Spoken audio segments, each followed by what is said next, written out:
Good morning, Bande Matram. Welcome all of you. So this morning we are going to discuss a great topic, that is on the psychic or soul and the lower nature.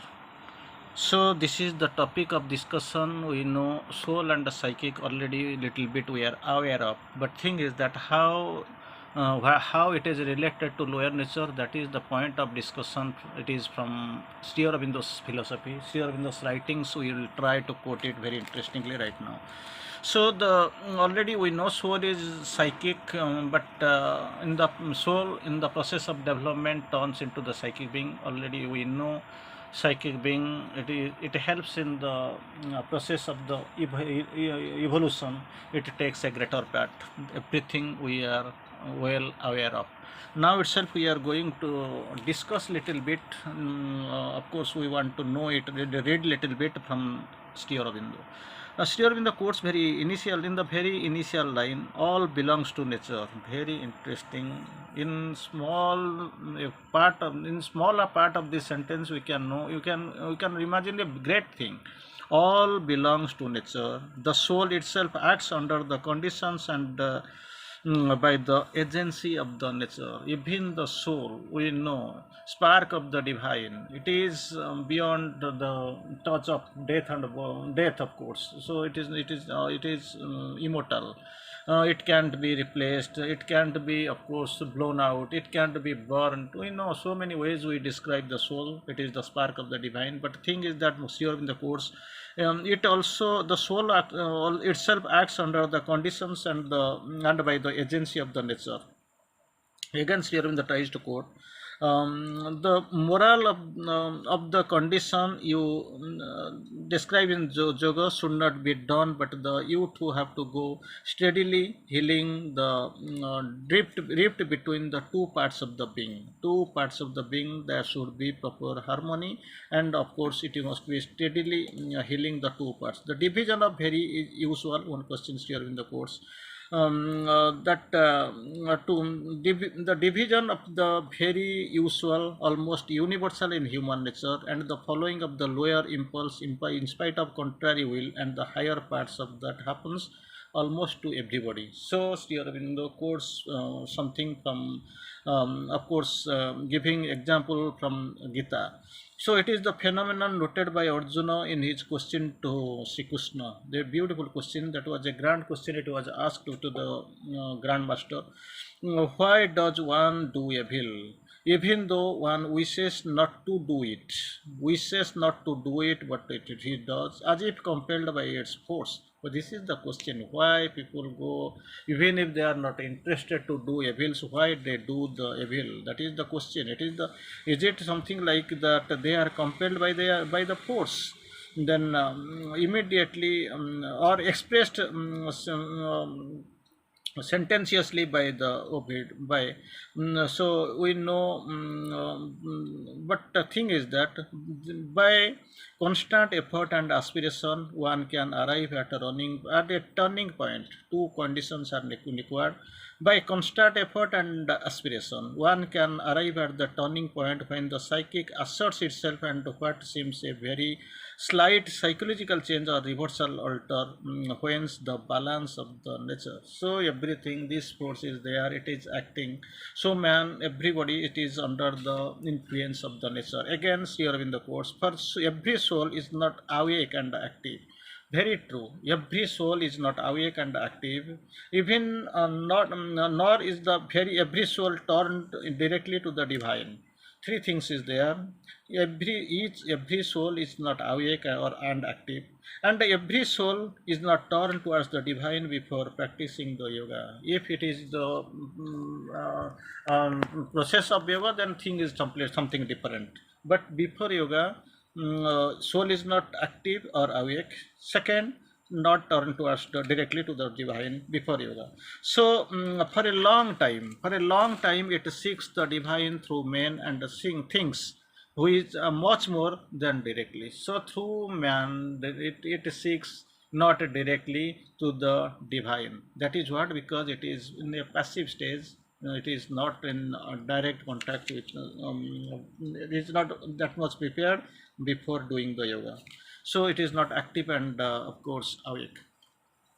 So again, in the ordinary consciousness in which the mind, etc., ordinary consciousness, when it is not done in the process of yoga, it is not without the touch of yoga, are not awakened. The psychic acts as well as can through them, but according to the law of the ignorance, because everything is almost in the confines of mind and life and body. So if the working, the activation, the efficacy, everything is done by through the according to the law of ignorance against your in the course. These things, few things here in the course like love, compassion, kindness, bhakti, ananda, are the nature of the psychic being. Few things Sri Aurobindo has quoted: compassion, love, kindness, bhakti, ananda, are the nature of the psychic being, because the psychic being is formed from the divine consciousness. So, in these terms, like Sri Aurobindo has quoted five words: love, compassion, kindness, bhakti, and ananda. Everything is formed from the divine consciousness, and it is the divine part within you. These are the divine parts, it is there with us, and we know, we are better aware of these things. So these are the five things, something like I can quote it again: love, compassion, kindness, bhakti, and ananda. It is the nature of the psychic being. So their psychic being is formed from the divine consciousness. It is the divine part within you. So these are the divine parts, divine, containing the divinity, but it is within us.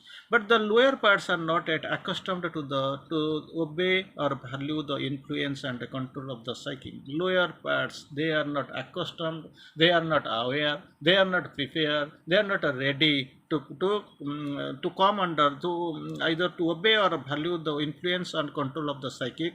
For in men, the vital and physical are accustomed to act for themselves. This is very clear. They are not interested to come under the influence and control of the psychic being, and do not care for the so what soul really wants. That is the problem with physical and mental, vital being. I am sorry, vital and physical. When they do care and obey the psychic, they don't care and come under the control of the psychic. When they come care and come obey the psychic, that is their conversion. They normally they don't try to accept they don't receive the accept, they don't want to come under their influence. So they do care and obey the psychic and their conversion. When they do care and obey the psychic, it is means that it is their conversion. They begin to put on themselves the psychic or divine nature. That is the great things here in the wants to quote here. This is the beautiful quotation. I will try to quote it again, and I will try to summarize in brief. So five qualities, five divine things here in the course of like love, compassion, kindness, bhakti, and ananda. They are actually belong nature of the psychic being, because psychic being is formed from the divine consciousness, and they are the divine parts in you. Okay, but sometimes what the problems here, the problem really rises: lower part are not accustomed to obey or value the influence and control of the psychic being. Normally, vital and physical, they are accustomed to act of themselves and don't care for what the soul wants.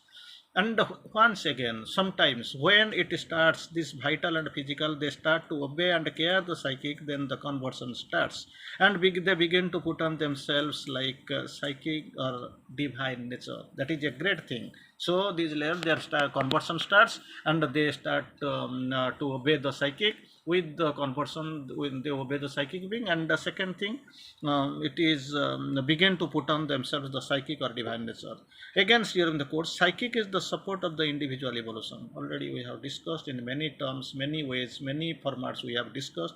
Psychic is the support of the individual evolution, because it has come down into the to support the process of evolution. Soul has come down, and the soul's part, developing part, it is psychic being. It is in the part of supporting the individual evolution. It is connected with the universal, both in direct contact or through mind, life, and mind, vital, and body.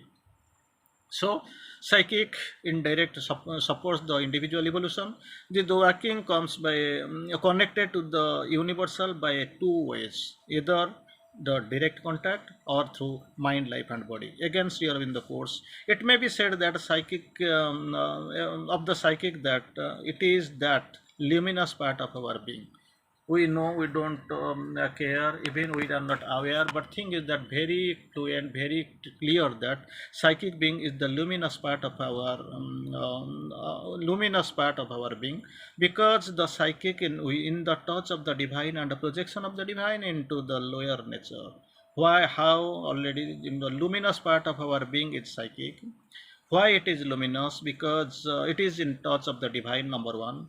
Projection of the divine into the lower nature. So whole the way it has got the touch of divinity and it is the portion of divine. That is what. So it is the luminous part of the divine.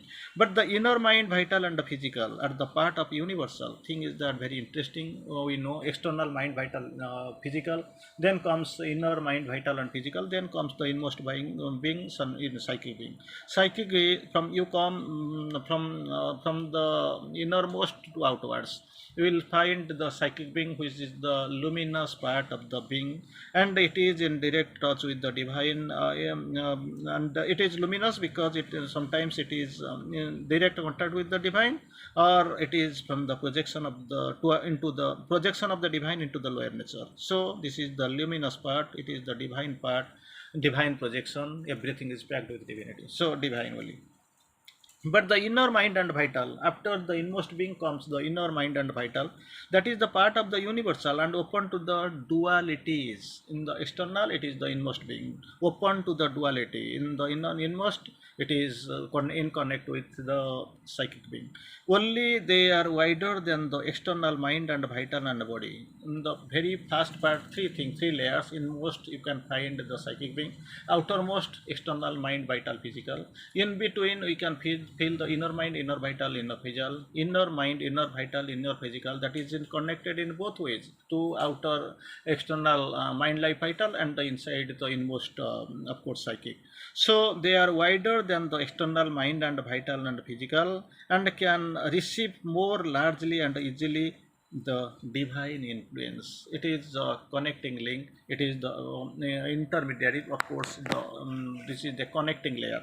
Again, Sri Aurobindo tries to quote, the psychic is deep within in the inner heart center behind the emotional being. Real center, real place of the psychic being, Sri Aurobindo tries to quote it interestingly. The psychic is deep within in the inner heart center behind the emotional being. From there it stretches upward. From there it stretches upwards to form the to form the psychic mind. Already we have decided that the psychic mind, and the below to form the psychic vital and the physical.